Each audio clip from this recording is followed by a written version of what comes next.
the vast majority of people spend their entire lives fighting to improve the conditions of their slavery. You need to see yourself, if you wish, as a disruptor to this failed system. Human happiness is central to the ethical vision of Islam. Why is it that we're seeing record spiraling suicide rates? God has dignified and honored every single human. Take this. بسم الله الرحمن الرحيم والصلاة والسلام على أشرف الأنبياء والمرسلين.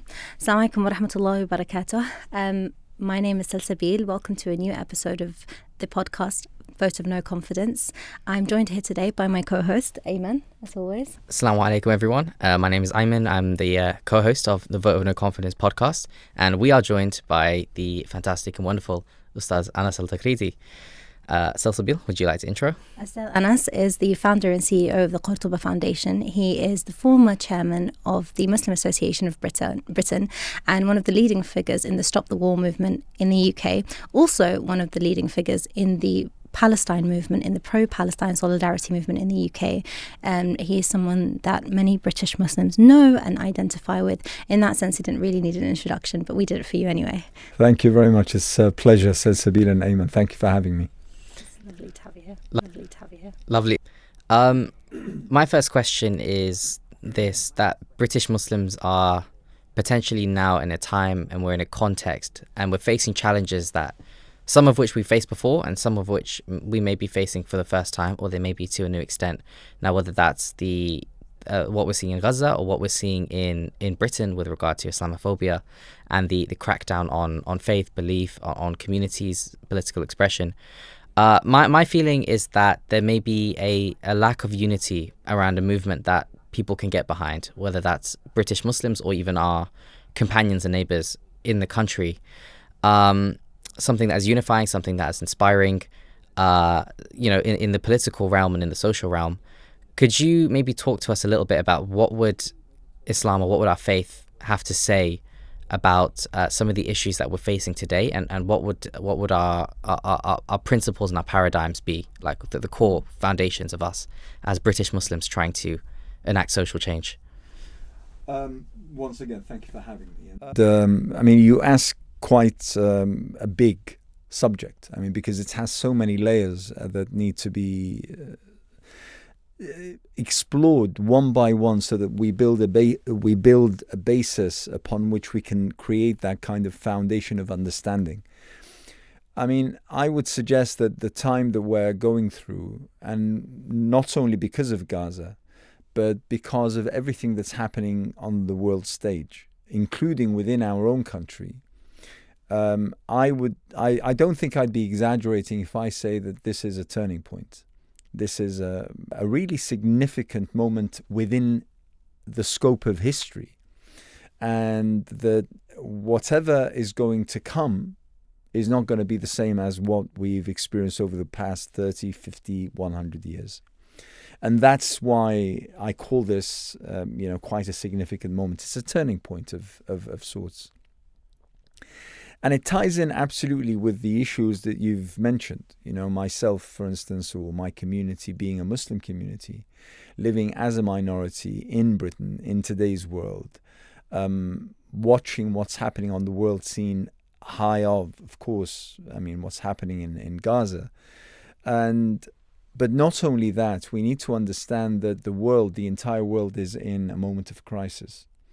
And that crisis is not just because of Trump.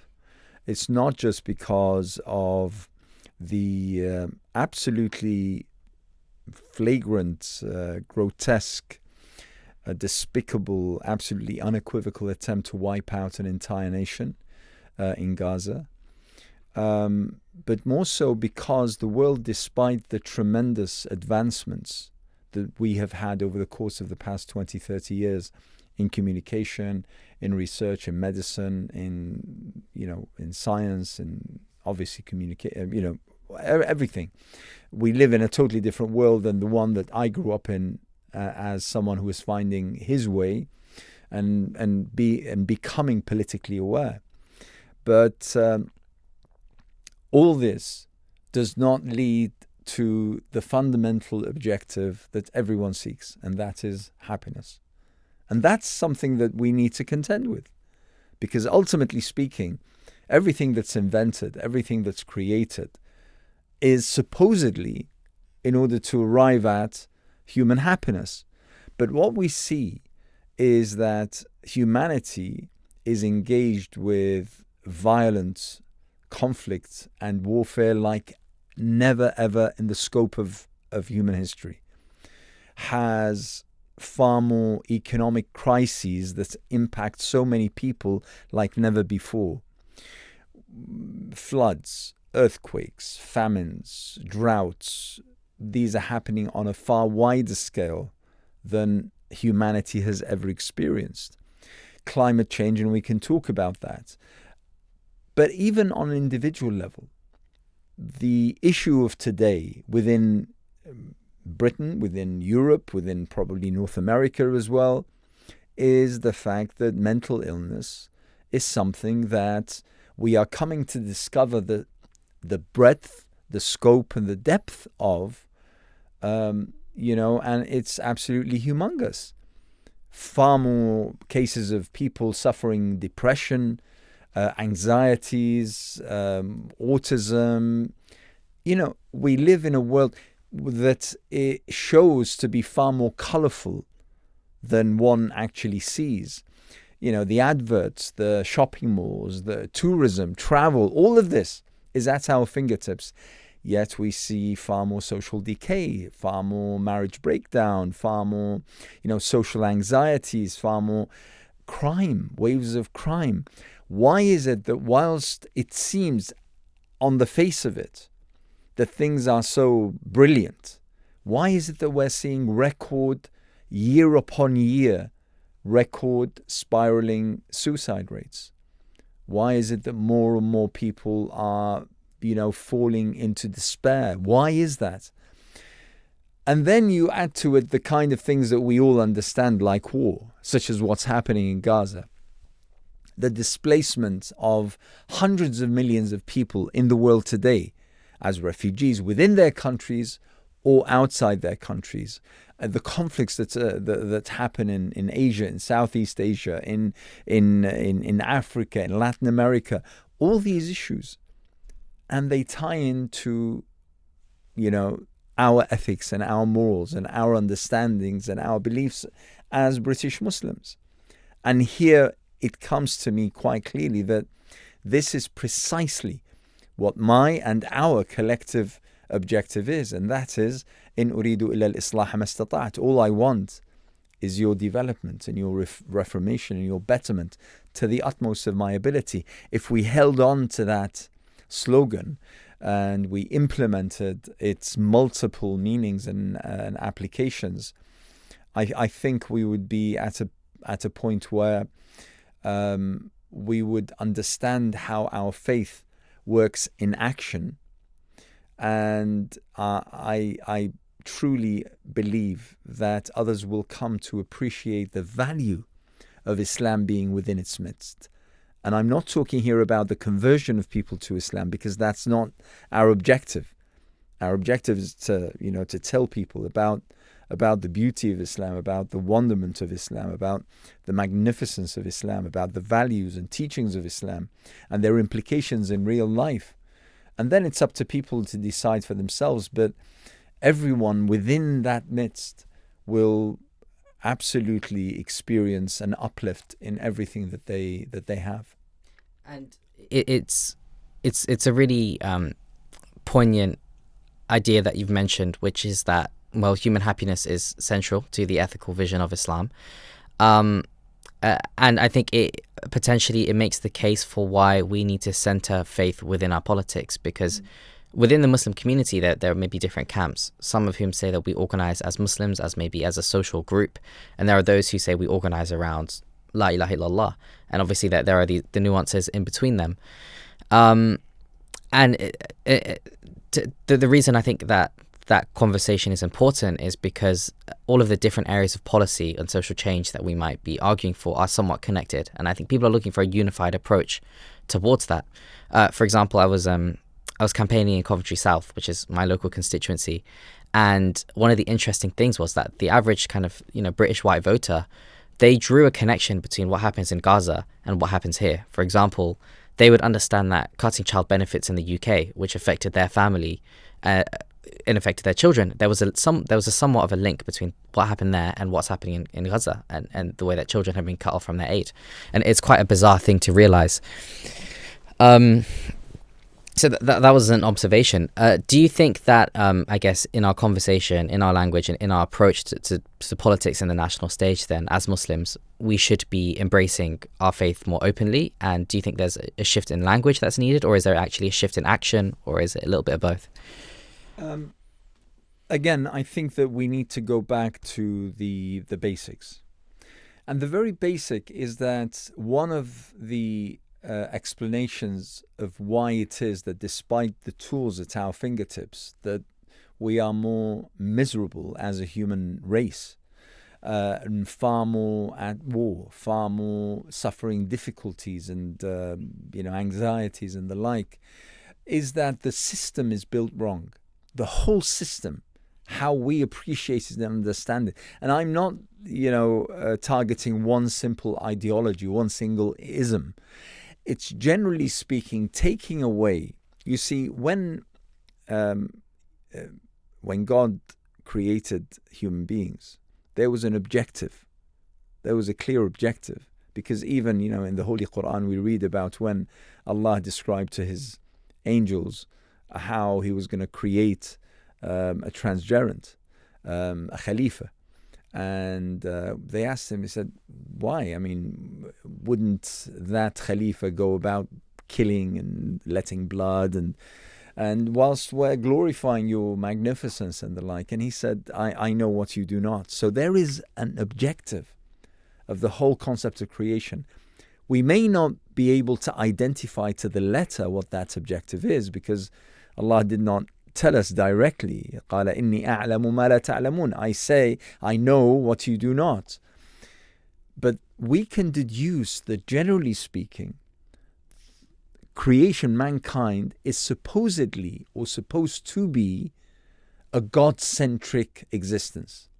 Now, that doesn't mean that everyone walks the same way, talks the same way, dresses the same way, acts the same way. That would make life a very, very dull experience. No, we differ in terms of our preferences, in terms of our tastes, in terms of our mindsets. But as long as you and I, whilst being different, whilst thinking of something or seeing it from a different perspective, disagreeing on politics, on social issues, on financial arrangements or the like, but as long as you and I both carry this God-centric, this focus that everything we do, our own existence, is focused around the creation of the centricity of God, then we're fine. All of this variance and difference is just part of life. So this is where humanity has gone wrong, because we have made man to be the center of everything. Whatever man wants, whatever man desires, whatever man favors, anyone who wants anything, that thing becomes sacred and must be protected and must be achieved, regardless of the way, the natural way in which everything was built. And that's why we may have 100, 200, 500, 1,000 years of, creativity and apparent satisfaction and happiness, but it will ultimately consume itself. All the civilizations that we read about, that we study, that we examine and analyze and learn from, of course, whether they be the Greeks, whether they be the China, whether it be India, whether it be Russia, whether it be the Arabs, the Muslims, all these civilizations, they come to consume themselves and come to an end of sorts, sometimes prolonged, and protracted, sometimes, quite sudden, all because suddenly the focus of everything changes from being God-centric into being man-centric, which means selfishness, which means individualism, which means, number one, me, which means that I don't care about what other people think, which means, why should my parents, why should I respect anyone? Why should I, all these issues that we, I've given some very simple examples, but it goes on to everything that we do, our businesses, our careers, our professions, our inventions. Everything is focused upon one and their own satisfaction and their own wealth. I mean, today, whilst obviously we have Trumpism as being the dominant feature, but around Trump, we have the likes of Elon Musk, of Jeff Bezos, of, those multi-billionaires. I mean, when you say multi, you mean more than three. We're talking about someone who claimedly is worth something like 300 billion. I mean, these are figures that really you can't even put down on a piece of paper. It's not even easy to imagine. But at the same time, you have tens of millions of people who are deprived, struggling for a single meal every day. That situation definitely is wrong. And that is a result of humanity gone wrong, about the system, the dynamics of how human beings interact with each other, the objectives that each of us carry, gone wrong. Today, when I talk to my own children, for instance, and I say, okay, what do you hope to be? When someone says, well, I'd like to be a millionaire, that's not out of place. When in reality, when you think about it, that is a very, very abnormal objective to have. But because now we live in a world where everything is valued, has a pound and penny attached to them, all of a sudden values go out of the window, because how do you put a value on justice?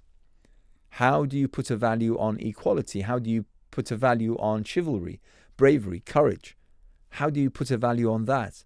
So all of a sudden, you're targeting what you can touch and what, brings you sudden happiness. But putting to one side values. And that comes from the fact that whatever we do, all our systems, all our creations, they are built on the wrong foundations, and therefore we perpetuate, the very same illnesses. So once again, coming back to the question, it's a very rounded way of answering a very simple question, and that is the value of faith in society. And I think that every single faith, if it brings anything, it brings this focus on something that is beyond us, something that you want to call it metaphysical, you want to call it. I'm quite clear about what I'm talking about, and that is that our existence is supposed to be God-centric. But that does not in any way or form mean that we all behave the same, we all do the same, we all elect our officials the same, or representatives the same, or do our policies the same. It doesn't, absolutely. We are different. We're created different. And we're supposed to, وَلِذَلِكَ خَلَقَهُمْ. And that's why your God created you different. So it's something that I think needs a redress. But in order to do that, a lot of very, very, well, a lot, meaning not a majority, they're definitely a minority, but a very powerful minority. Those need to accept the eventuality that they may not have supreme power, they may not have supreme wealth. And that's very difficult for humanity as long as we have this system of man-centricity to actually take. So taking this back to political strategy slightly. So we are currently facing a very dire situation in Gaza. It is currently the worst humanitarian crisis on the planet. It is a desperate situation beyond what we can imagine. In fact, the calls right now are simply to save Gaza as an entity that still exists, save 2 million people from complete extermination, because that's the reality of what we're facing. And within realm, as broad as it is, of Muslim politics in general, not just British Muslim politics, you get two narratives that exist that we are constantly repeating. One is this a narrative that comes from religious figures or borderline religious figures, which is this idea that righteousness in itself, so as long as we remain righteous and steadfast, that there will be some kind of relief or victory. I want to know your thoughts on that. This idea that if we are righteous, if we believe for long enough, if we fight, if we simply fight and we demonstrate that we're fighting, we will receive victory regardless of what our political strategy or our statecraft, our abilities, our infrastructure is. The second element is people are screaming, we don't have infrastructure. We don't have power within the system. We don't have leverage. We don't have the ability to influence power, to change policy, to reach any kind of tangible political outcome, anything useful, because we are disunified, because we have not created leverage, because we haven't built political infrastructure. And so that leaves us with the question of, or with the feeling of powerlessness, aside from religiosity and praying and dua, and which is all great, but it's not political, it's not strategy. So the second question is this the time for radical politics? Is this the time? People are arguing that if there has been any time where there is a moral imperative to be in jail, to go out, to attack an arms factory, to stop production lines, to disrupt any element of the system you can, this is it, because it is the only moment where we're going to be looking at the possibility of saving the lives of 2 million people. What are your thoughts on that? And just to add, this is in contrast to those people who say, be patient within the means that are kind of accepted socially and even legally, in the case of direct action against arms factories, which has become an area of legal controversy. So those are the two contrasting points of, I guess, moral imperatives that the average Muslim is being told. I would start off with asserting something that needs to be said time and time again. Gaza is not a Muslim issue for us to despair of humanity. This is a cause of humanity. This is not a cause for Muslims exclusively. This is a cause for humanity. And we're seeing the kind of reaction around the world in that, to be perfectly honest, most actions, however we may look at them, but they're happening at the hands of non-Muslims, more or less. Unfortunately, due to circumstances, we understand and know, the Muslim world is more or less domiciled. It's really idle, really doing absolutely nothing, or virtually nothing. So that doesn't surprise me, and it shouldn't surprise anyone, because ultimately good is still present, and it's still, I would suggest, it's still prevalent. Sometimes it's covered by these issues that we talk about: consumerism, selfishness, this kind of the id, the dominance of the id. So sometimes we forget that kind of goodness in humanity exists. But the fact of the matter is that Gaza must be treated as something for the world to cater for. Otherwise, why is it that we call upon the United Nations? Why is it that we call upon various foreign agencies, the EU? Why do we call upon rapporteurs who, are Christian, atheists, whatever they may be? It's because we appeal to that element of goodness. So that's one thing. But there is something true in everything that you've said. You've said, is it this or is it that? Actually, it's a bit of both. For instance, you talk about radical politics or, let's say, being patient. Okay. Yeah. You need both. You need to build. Or doing nothing and expecting better. Well, that's, to be honest, I hope not many people think that. I hope. Because if it turns out that they are a sizable chunk, then we have a problem. That I'm doing nothing, I'm just waiting for a miracle. I'm just waiting for one day to wake up and everything's changed for the better.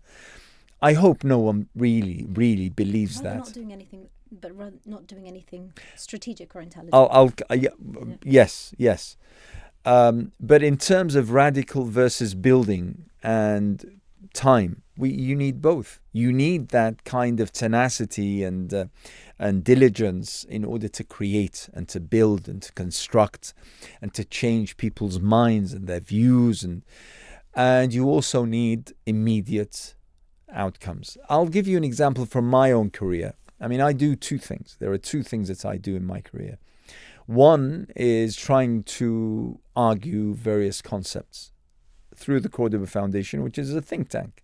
So we basically put out ideas and we argue them, and then we have a response either with or against, and those ideas develop and then we implement them and see how they work out in the real world, and so on and so forth. It's something that might take years in order to develop. But at the same time, I also am a hostage negotiator. I need someone's life to be saved immediately. So I can't wait until that kidnapper changes their perspectives on life, tries to understand the ills of their ways, and then says, "What am I doing here? This is bad," and therefore you can't do that. So sometimes you need radical politics. And the same goes with the issue of what you suggested, Sundus, or asked about regarding, is it more religiosity? Do we need more piousness? Do we need more attachment spiritually, for instance, to Allah? Or do we need to actually put all the teachings of the Quran and the Hadith and everything into practice and get on with it and do something? And again, I would say it's a bit of both. But I agree with you. I have to admit that, over the course of the month of Ramadan, where we saw the renewal of the murder, the onslaught, and the genocide against the people of Gaza, and the incredible frustration that overcome everyone, because we had just a few weeks of sort of cessation of those bombings and the Gazans returning to their homes. But then again, the onslaught came even more ferociously than the previous 16 months. And then, because it was Ramadan, the TV would flip to the hundreds of thousands around the Kaaba in Mecca. And I have to say that used to leave me in somewhat despair. That, I once got a message from a friend of mine expressing amazement to the fact that there were so many people trying to make the tawaf, the circulation of the Kaaba, that it got so congested that it stopped. It stopped. And people needed to be dragged out, pulled out literally, for the resumption of the circulation of the Kaaba. And I couldn't help. I just responded with a very, I would say, salty kind of response to my friend, saying, I just said, is this a good thing? Is it a good thing? Just a few 100 miles up the road, people are being slaughtered, children are being beheaded, mothers are being targeted, they're being, how is this a good thing? Tell me how this is a good thing. But I accept that, this won't stop. And sadly, that won't stop either. So we need to understand that things have to be done in measures, and they have to be done in balance. I personally believe that Gaza is an outcome. It's a very expected outcome of the failure of the world. When I spoke about the failure on every single level, including the personal, those systems, they create this. They create the kind of conditions that allow for something like Gaza to happen. And let's not forget, we accuse those who are either ignorant, either inadvertently or deliberately, and talk about the 7th of October 2023, that unfortunately the Zionist narrative has constantly, they have this very selective memory whereby history starts whenever they decide that it starts, rather than look at what was on the 6th of February or the 5th of February or the 4th of February or in November 2023. In fact, in November of every single year, up to 1948. What was the condition then? And then come and tell me that this is somehow abnormal. What happened on the 7th of October 2023? These conditions that allow for this, we need to understand that there needs to be a very long-term effort in order to recondition those dynamics so that we do not have a 1948 Nakba anymore, that we do not have a 7th of October, we don't have a Gaza, we don't have a Rohingya, we don't have the Uyghurs, we don't have a Kashmir. You see, and you seem to be a little bit surprised about something that I said there, meaning when you don't need to fight back because you need to defend your life, you need to defend the life of your children, when you need to defend the life and honor of your household. We need to get to that stage where those conditions do not exist, so that then people try to defend themselves and defend what they have with everything that they have got. Just a quick just a point of ideology that you mentioned, which is interesting. You said Gaza isn't necessarily a Muslim issue. Now, there's two things to think about here. It may not be a Muslim issue. I mean, is it not? If you think to the political Islamic tradition, because I think that's a reference point for many Muslims who are also political actors or interested in politics, which will make the majority of our viewership. The context of political Islam, or dare I say Islamism, that's a word that's been demonized for some reason when it literally just means Muslim engagement in politics. If you think of that framework, actually Palestine becomes a central issue, a central cause for several reasons. There is the religious imperative, which can't be ignored. The sacred land, the defense of sacred holy lands, the defense of life, but specifically of Muslim life. And in that sense, whether we're talking about Egypt or India, this tradition that's kind of, gone across borders, it exists everywhere. And people who are not necessarily formal members of any type of movement or organization are still repeating the narratives and rhetoric of this ideology, of this idea of around Muslim political engagement that frames it as we are Muslims and we engage as Muslims and we do so because of our beliefs and we want a return to an Islamic framework, one that is more moral, ethical, equitable and stuff like that. So the appeals to humanity concern me, because do those appeals to humanity actually come from within our own Islamic tradition? Because, we're all Muslims here. Or are they borrowed ideas from Enlightenment humanism, this idea of a shared humanity, because that's just an idea, that's just a theory? Or do they come from a Marxist idea of a class revolution across revolutions and sort of a single state solidarity? I don't argue. I'm not against what you've just said, but let me be clear: the centrality of Palestine to Islam and Muslims is non-negotiable. Yeah.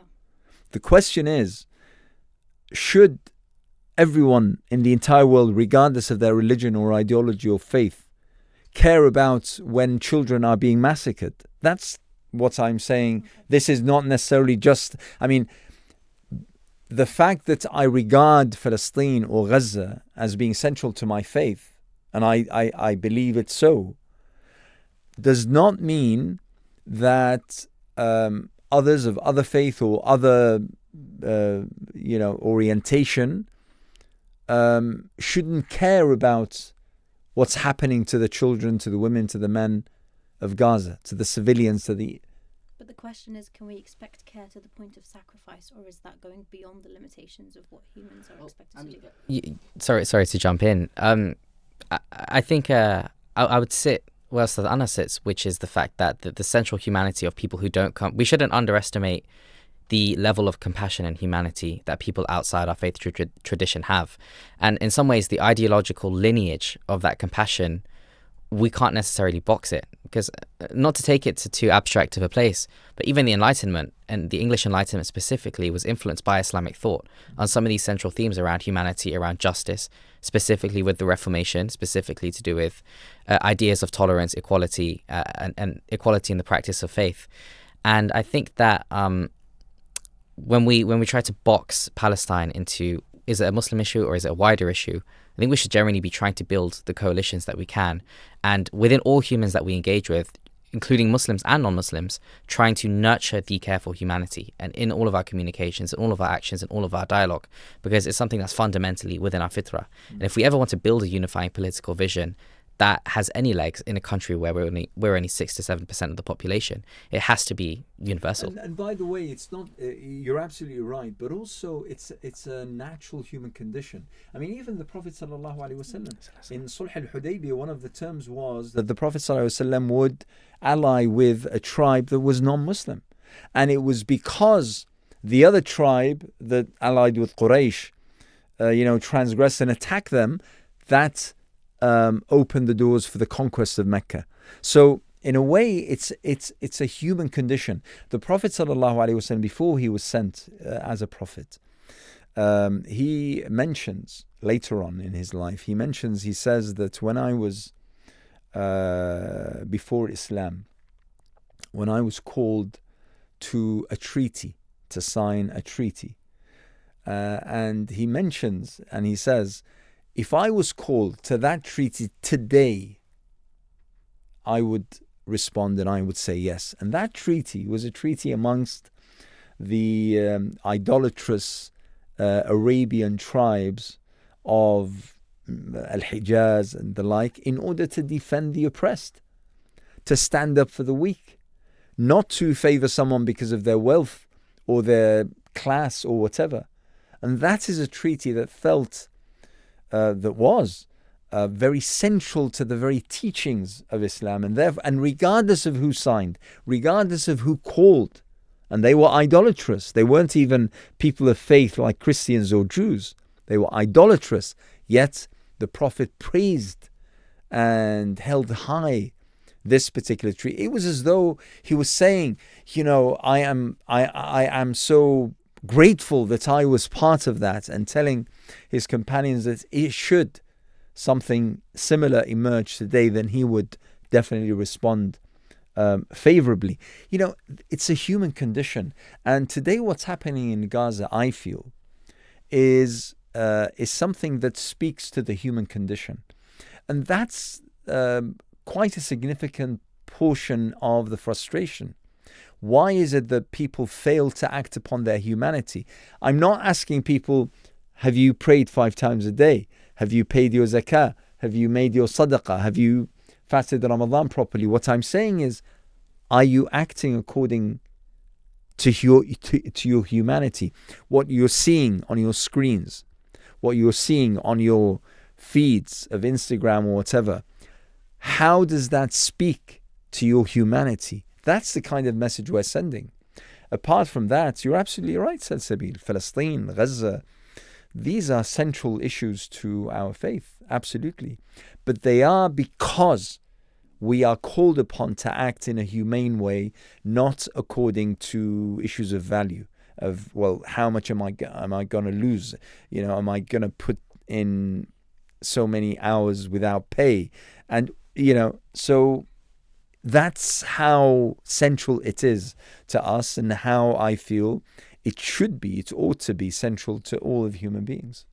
I think that's a really important point, which is that the commodified way that we approach life, or this what some people call capitalist Islam, where we kind of pray our salah and then we do our jobs and we go about our lives, is something which maybe a lot of people are struggling to overcome, and that could be a barrier holding us back. So if you were speaking to young Muslims today, because there is no shortage of pain in our community about what's going on in Gaza, and across actually young people in general about what's going on in Gaza. There's no shortage of pain. There's no shortage of a desire for change. Yet we have probably hundreds, if not thousands, of bright minds who are maybe reposting stuff on social media and going to protests, which is great. But they seem to think that that's all they can do. If you are speaking to young people now who are about to forge their careers, and they are struggling in the trade-off between maybe a career that pays well versus a career that can make a difference, or they don't even know what a career that can make a difference looks like. Does that exist? Is the system too broken? What would your words be to them? How would you encourage them to think about their career? Well, it's important that we believe that we are Muslims, and thus we are game changers. I mean, if everyone thought of themselves as being a game changer, as being someone who's a rectifier, someone who is working in whatever field they work, whether it's mechanics or nurses or doctors or professors or researchers or whatever, that wherever you are there in order to correct what is wrong at the heart of the system. As I said, as overwhelming as Gaza has been, as incredibly significant it has, I think, to the modern history of the world, I still think that Gaza is an outcome of something far, far deeper that is wrong with the world, with the entire world system. See, if there was a semblance of being correct or there being an order, Gaza would have been dealt with. Gaza would have been, at some stage, even those with agendas would have allowed it to go on for a few weeks and then put a stop to it. But the actual, the global world order failed absolutely in dealing with the very essence of Gaza, to the extent that it became a crime punishable by sacking, by dismissing, by ostracizing, if you were to call for a ceasefire. Now imagine how wrong, how absolutely absurd and repugnant the state of humanity became, so that when you call on two fighting individuals, let's assume in a school playground, two fighting boys, that you are not allowed to say, stop it, break up the fighting, let alone one of the mightiest military machines in the entire world against a defenseless nation of whom it had exterminated tens of thousands. You can't even say, call for a ceasefire. That tells me that there is something wrong at the very heart of the system itself. At the system itself. If the world was to say, you're absolutely right, ceasefire, but not acting upon it, that would be a different analysis. But the fact that the world refused, and you and I and all of us knew this, you can't say call for a ceasefire. We saw how people were sacked from their jobs, dismissed from their universities, ostracized, maligned, attacked, simply because they called for a ceasefire, without even expressing on which side they were of the conflict. That tells me that there is something wrong at the heart of the system. The system needs changing. Hence, our vision for the world as Muslims is central to the salvation of humanity from its own creations, from its own evils, from these systems that allow for such a crime to be committed with no one allowed to even intervene and say, how about we stop all this? So, yeah, I think that it's a system thing more than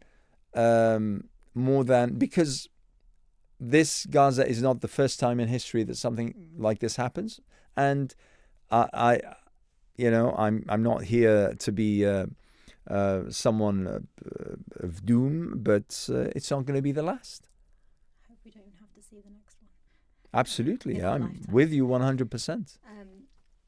Talking about the scope of narratives and rhetoric. So you're right. If you think about the scope of political freedom to express yourself, to speak, to resist or articulate any form of resistance, it keeps getting smaller.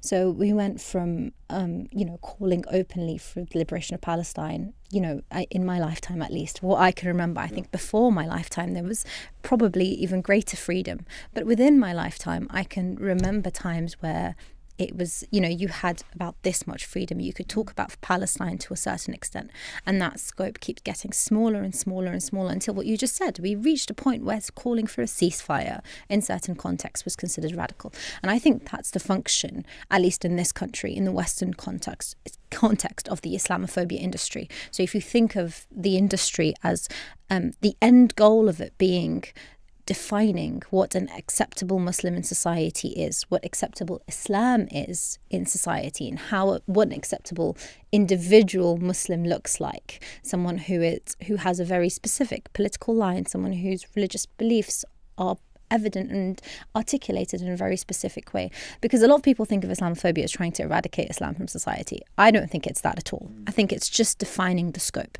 and that's how it's functioning. And if you think of the Islamophobia industry, in the UK in particular, we're talking about a plethora of foreign actors contributing to this. You've got Israel itself, you've got the UAE, you've got comments from most recently the Saudi government about if British Muslims were to abandon Gaza, they'd live better lives. And that's a threat in some senses if you read it the right way. And so you've got all of these actors on a global stage coming in. You've had Amjad Taha from the UAE also speaking about, Birmingham and Muslim activism in the UK, and all of these things affecting the manner in which Muslims exist and organize, and narrowing down the scope for free speech. Now, within this context, when the powers are kind of so entrenched and like playing off each other, there is a military industrial complex. There's a tech industry, there's intelligence industry, all playing into it. How do we contest this? How do we play this? Is it by being safe? Because what safe is keeps getting smaller. So do we try to navigate that safety? And what exists outside of it? Where do we go from what exists? Can I add to the outside of it? Because it's a great question.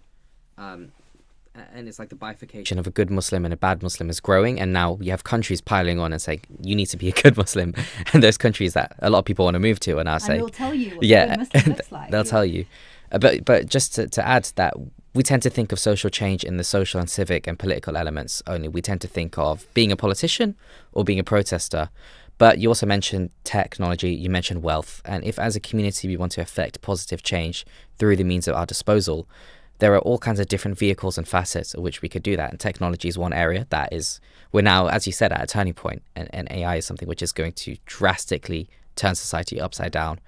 So again, I think just to add to that, again, how do we navigate this? What should we strategically be thinking to ourselves? This is my next step. I mean, these are incredible points, and they need extensive investigation because the implications are so huge. But ultimately, I feel that we always go back to the very central point that I'm trying to. The way in which the world is built today, unfortunately, allows for the likes of, I'm way older than you, if I may, Sundus, and I remember a time when if a UAE ambassador or a UAE delegation visited Parliament or the such, they would be treated as, a small country that's trying to find its way, and that's, we'll try to allow them as much help as we can, but then we'll sort of usher them back to where they come from.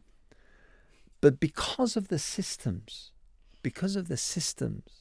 that dominate, because of the ideologies that dominate, all of a sudden, the UAE, which is a tiny country that you could barely see on a map, is playing a role that, some claim that it's interfering with the American elections. Some say that it's fighting or funding wars and conflicts and divisions in virtually, all around the world. And why? Because all of a sudden, the main component, the most important element that we have is money.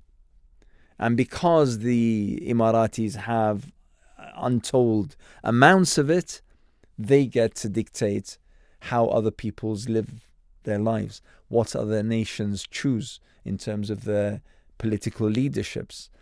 And all of a sudden, the forefathers of the likes of Starmer and Boris Johnson, who saw away the Emiratis, back 30, 40 years ago, now Starmer cannot say no to them simply because he realizes that thousands of jobs are at stake if the Emiratis were to be angered, that there are billions of dollars worth of contracts that could be forsaken and risked if the Emiratis were to be. So all of a sudden, human rights doesn't really matter. And by the way, I mean, Trump, with all his faults, but one of the good things about Trump is that he speaks like he thinks. And therefore, you don't have to sort of say, well, what is he trying? What is he really thinking? You know exactly what he's thinking. Absolutely.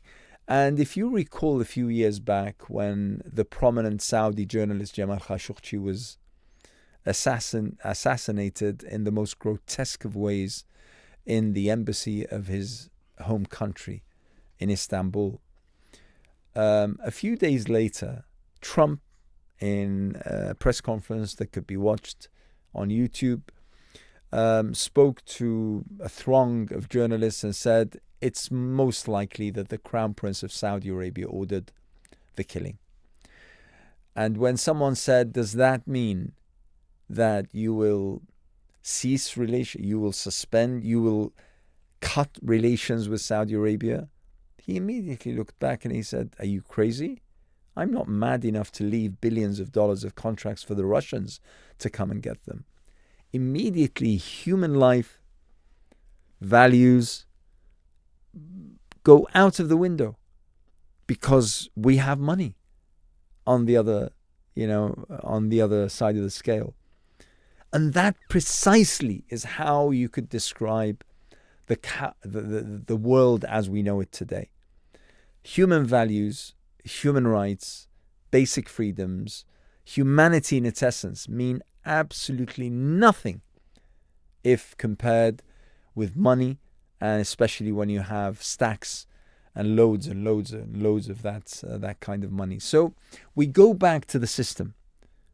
The system that dominates the world today is wrong. And the fact that you mentioned, for instance, Israel, and then you mentioned the UAE and Saudi, by the way, that answers perfectly the very first point I talked about regarding Gaza not being an exclusively Muslim country.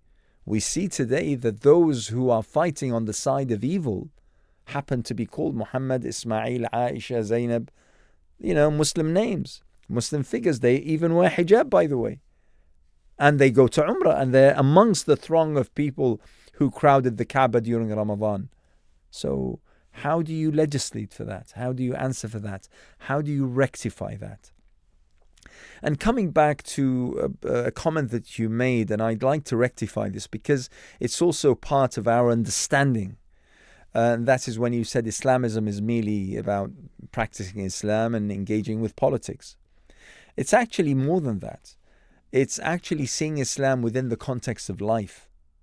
It's actually seeing Islam as a call to action in order to better develop, reform, enhance life.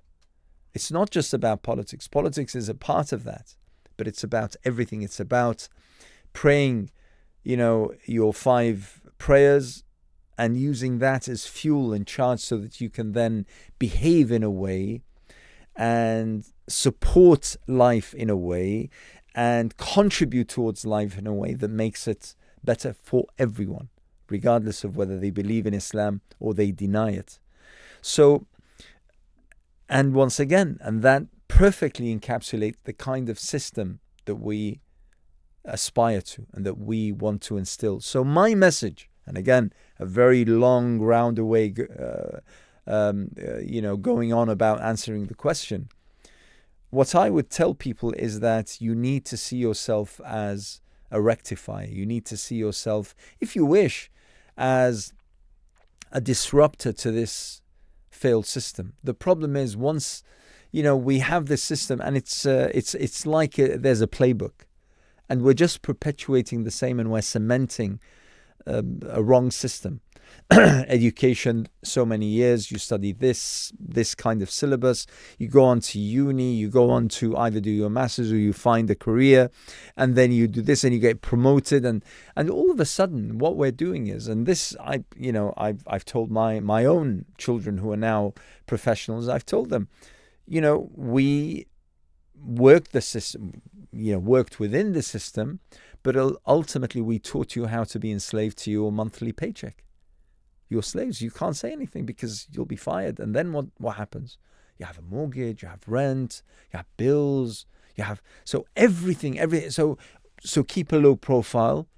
Don't risk not being able to pay your electric, or to go on that holiday at the end of the year, because a holiday is very important. Lying on a beach somewhere and getting a nice tan, that's very, very important. So you need to budget for that.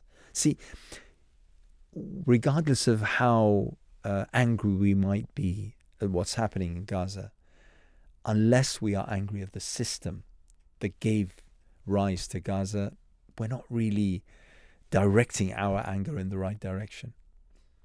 I think it's a really important point you raised, which is that people will feel trapped by the livelihoods that they've worked hard to create.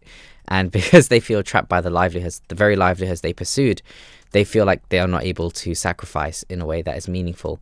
But I do think as well, for many people, there may be a strategic gap in the sense of, okay, I can speak out and I'm going to lose my livelihood because of speaking out.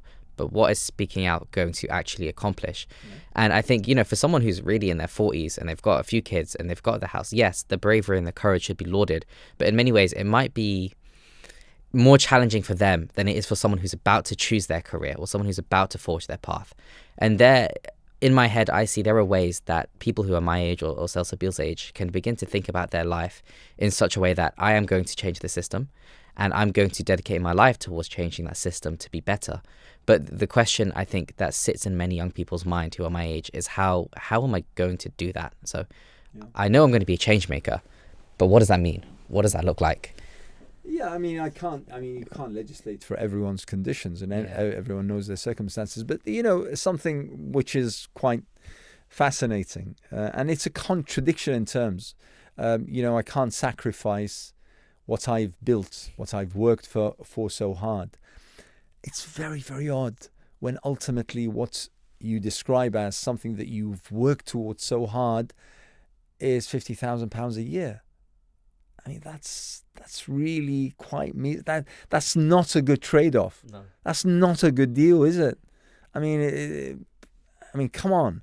Your parents' sacrifice. You have given time. You have given effort. You've traveled. You've been bullied. You've gone through all sorts of phases, and then for a measly living that just keeps you just about surviving, just about above water level, just about able to breathe. And if, God forbid, anything happens, you're ill, you need special treatment, your parents need something, you can't. You're strapped. You're strapped. And you can't travel and offer help. You can't go and travel the world and learn about the amazing things that are there, amazing peoples and cultures and the like, because you're strapped, you're tied down, you're enslaved. We need to change the mindset. And, people will say, well, what will happen to the world if everyone, didn't do that? Well, the system might change, firstly. And second of all, we might learn about ourselves and about the conditions that we must create, we ought to create, that we're blinded to right now. Change, if we're talking about change, the philosophy of real change is that it changes everything. You can't just change the chair that you're sitting on. That's not change, because you're sitting in the same confines. You know, you can't say, okay, I'm going to decorate my wall because it hasn't been painted for 2 years, and I'm going to, you know, paint it something funky like dark red. That's not change. That's a sensory thing. That's a trick. Real change is to change. There's a beautiful saying that I often quote, and I forget who said it, one of Europe's philosophers. He said that there are people who spend their entire lives fighting against their slavery, you know, trying to free themselves from slavery. And they are the minute minority. The vast majority of people spend their entire lives fighting to improve the conditions of their slavery. Sadly, we fall into that second category, that we're trying to find a better job that pays 60,000 rather than 50,000 a year. You know, a house that's 4 bedrooms and 2 bathrooms rather than a 3-bedroom semi with 1 bathroom. So it's always something that it's within the same parameters. It's within the same limits. It's within the same game. You know, I even have an observation. I don't want to cause a stir or anything. No, please do. Please do. Why not? I am no expert whatsoever. But, you know, whenever I hear about an Islamic bank, I ask the question, are you still going to work within the same financial structure that demonizes people who are adventurous, who want to create, and just basically creates lines where you stand in line and do things according to particular... What do you mean by an Islamic bank? You're going to be a bank where you have a 5-minute break every afternoon for people to pray Dhuhr. But you're going to be a bank. So what's the difference here? We need, whether you call it a paradigm shift, whether you call it a total transformation, and by the way, this is not just for Muslims. I'm talking about وَمَا أَرْسَلْنَاكَ إِلَّا رَحْمَةً لِلْعَالَمِينَ, mercy and grace for everyone. And, we need that kind of change. We're not talking about a superficial change. I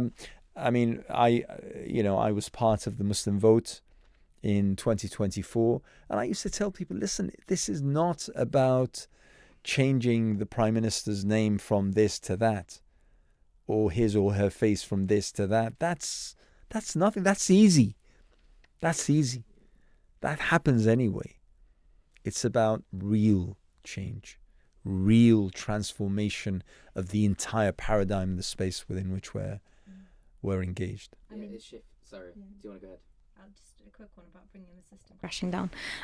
Speaking of bringing the system crashing down, the closest we've come to that, we can imagine that is, funnily enough, the baboon in the White House, Trump. He's currently isolating the US, making enemies out of what used to be allies, namely Europe. If not making enemies, alienating them, showing them that the US is not a reliable ally, imposing tariffs and so on, creating issues with China. Lists can keep going, even alienating his own allies in the Arab world, the King of Jordan and Sisi. In Egypt, he did make enemies out of them for a brief moment of time. Seems like they have more issues with displacement than they do with annihilation, but that's kind of the way in which he operates. My question was, do you envision a new world order coming out, like a more multipolar world, different powers at play because of his actions? Because Europe has already moved towards becoming more reliant or self-reliant, militarily, economically. The same goes for the rest of the world. And then now there's also the possibility of a war with Iran, which Iran has always posed as a sort of anti-imperialist bastion, at least have attempted to. Where do you think we're headed with that? And do you think there'll be new possibilities for Muslims in politics to navigate the system? I hope so. I truly hope so. I'm not talking about these shifts in the absence of hope. Okay, they're probably beyond reach right now, but that doesn't mean that they will remain beyond reach. And I think that Trump is a disruptor. And the good thing about disruptors is that, first of all, they provide hilarious humor and comedy. But more importantly, they open up spaces for people who have real ambitions and projects. Okay, let's say the smaller players, all of a sudden, they find certain gaps in the system where they can explore ideas. In regards with Trump, I believe that he is going to herald a time of chaos. And that time of chaos might be unpleasant for a lot of people. And I mean Americans before anyone else. From that chaos, hopefully, we pray to Allah, that there will emerge something that will put humanity once again on the lines of reformation, of trying to readdress, recalibrate. I'm hoping, of course. I mean, I have no indications that might happen. But from Trump himself, when he says that he's going to disregard the Constitution and call for a third term, when he has promised the American people that the 2024 elections will be the last.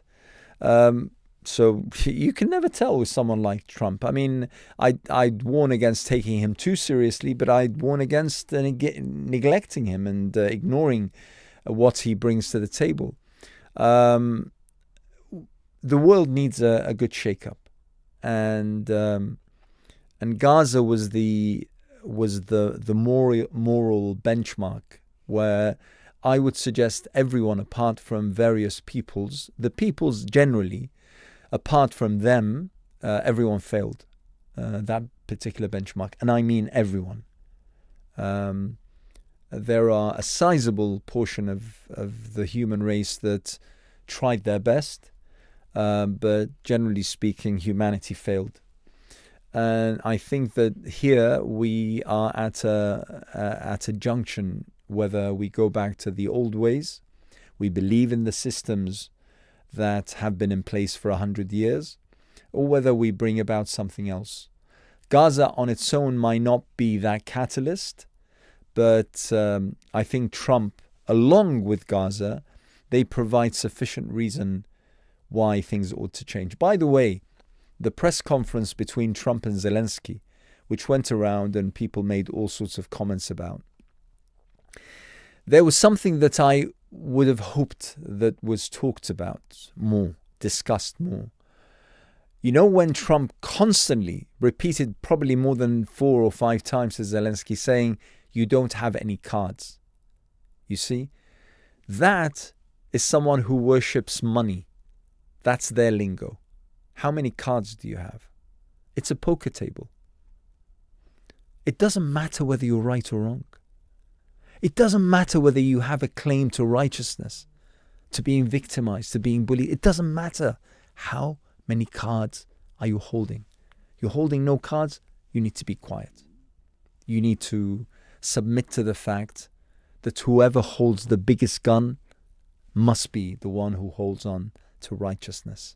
When you have that kind of dynamic sitting in the White House, no less, then you have a world on the verge of either absolute descending into chaos and collapse, or a world on the verge of correcting its ways. I'm hoping it's the latter.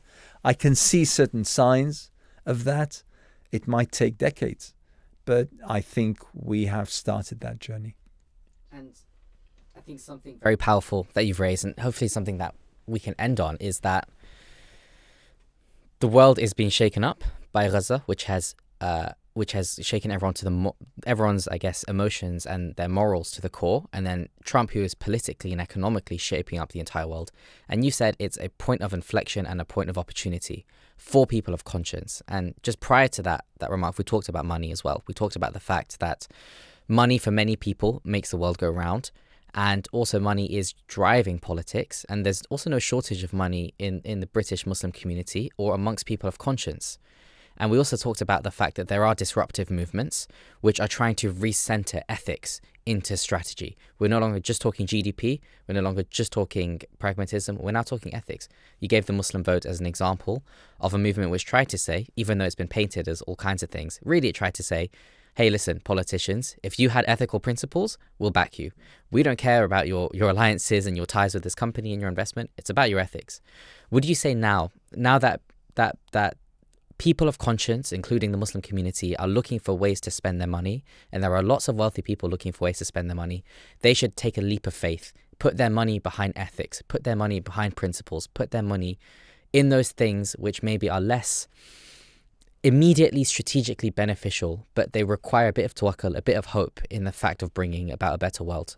Would you agree with that assessment? I would agree. I would suggest that we need to reconstruct our priorities as individuals, as communities, as a society, as a world. We need to look again at what's most important. You know, something that amazes me is that every single day almost, I hear down the radio that the environment is on the verge of a catastrophe.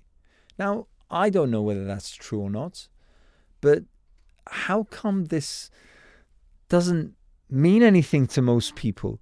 I mean, if you were to ask the average family, about their priorities, where would they put the actual collapse of their home, which is the world, in terms of the top 10 or top 20 or even top 30? It wouldn't feature. It wouldn't feature. We need to look again. We need to be serious about our priorities. You know, we can't use human rights and freedoms and human dignity as a buzzword, as a soundbite. We can't afford to do that. Allah subhanahu wa ta'ala in Surah Al-Isra says, وَلَقَدْ كَرَّمْنَا بَنِي آدَمَ. We have, i.e. Allah, our creator, not by virtue of a treaty or an agreement or a charter. God has dignified and honored every single human being. So we need to take this seriously. What does that mean? What does that mean in terms of our conflicts? What does that mean in terms of how we deal with each other? What does that mean in terms of the dynamics upon which we build our human systems? And we also need to open up to others and speak to them about what we think. I always encourage my kids to be open about their beliefs and aspirations, about the fact that, you know, we want a better world because we deserve a better world. We can't be, the world that I live in today is worse than the world, Allahu Alam, worse than the world that my father lived in. And his world was worse than the world that his father lived in. We can't keep down spiraling. We have to reverse this. And I think that by changing our attitudes, our ambitions, our aspirations, as well as our priorities, I think we begin to get it. Yeah. Salsabil, anything else? Or? No, I think we'll end on that note. Jazakallah khair, Ustad. Thank you so much for being here, for your time, for your wisdom. It's been brilliant speaking with you. It's really enjoyable. And inshallah we'll have a party. It's been a pleasure. Inshallah. I know you had no intention to stir things up, but I'm sure you have. Alhamdulillah. So it's a good episode. Jazakallah khair for coming on, Ustad. Fantastic. Okay, I think we can call it a wrap. Thank you very much, mate. Awesome.